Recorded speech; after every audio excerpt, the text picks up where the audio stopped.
Where do you need to go for all the racing excitement on a Saturday night? You need to go to the toughest track in the South, the Punta Speedway. This Saturday night, if you weren't here, you missed all the racing action. Everybody thought it was going to rain again. I tell you what, we got one of them domes over this place. Somehow, some way, the rain always goes around us. Well, not always, but I'd say probably about 90% of the time. I tell you what, if you weren't here, you missed it. It was an exciting night of racing. Kicked it off with the Cowboy Cadillacs, and if it would have went a few more laps, it could have gotten real interesting because Stuart Van Deventer out of Cape Coral took the win tonight in the Cowboy Cadillacs, but on the last lap off of turn number 4, that truck was making some serious noise. Finishing second was the number 8 truck of Jeff Diebel out of Port Charlotte, and his buddy in the other Ugly Pools truck, Mr. Brad Wiegert, driving the 88. He finished third in the Cowboy Cadillac class. After that, it was on to the TQ Midgets. I love it when these guys show up. It's always exciting racing with the TQ Midgets, that open wheel racing. You gotta love it. Coming home on top, getting the monkey off his back, Punta Gorda's own Mike Belusher in the 63 taking the win. Had his whole family down from up north, and he got the job done. Finishing second, Jamie Barnum out of Brooksville, and third out of Palm Beach Gardens, young Chris Gimler. He got up on the wheel and ran the leaders back down. It was a very exciting race with the TQ Midgets. I love it when they show up.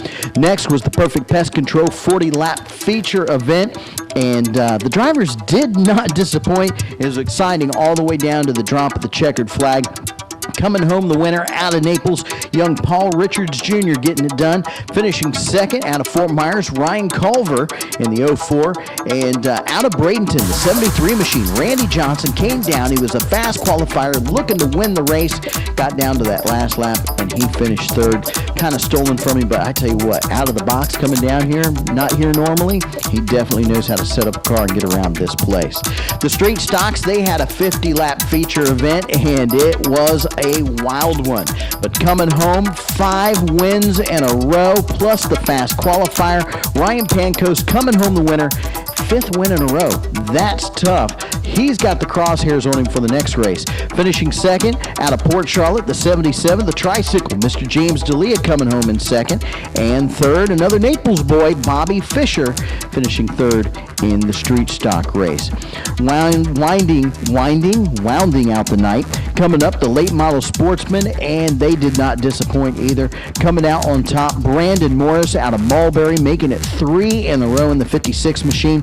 Finishing second, one of the Williams boys, the Aaron Williams, finishing second out of Mulberry.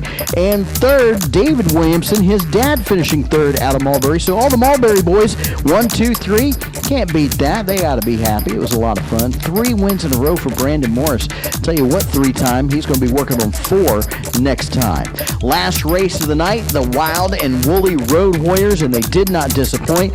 Jason Miller out of Lehigh Acres getting the job done on the last lap. The white flag came out, and he goes, man, I got to hit that go button, and he put it right up front, taking the win away from Chris Scott out of Nokomis, who finished second. Good to see Chris Scott back up on the podium again. That's the 2nd week in a row for him.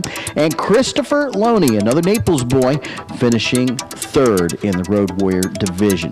A very exciting night of racing at the Punta Gorda Speedway. Is the toughest track in the South. If you weren't here, you missed it. And, well, if you feel bad about that, you don't want to miss it next Saturday night, because the Goodyear 12-pack series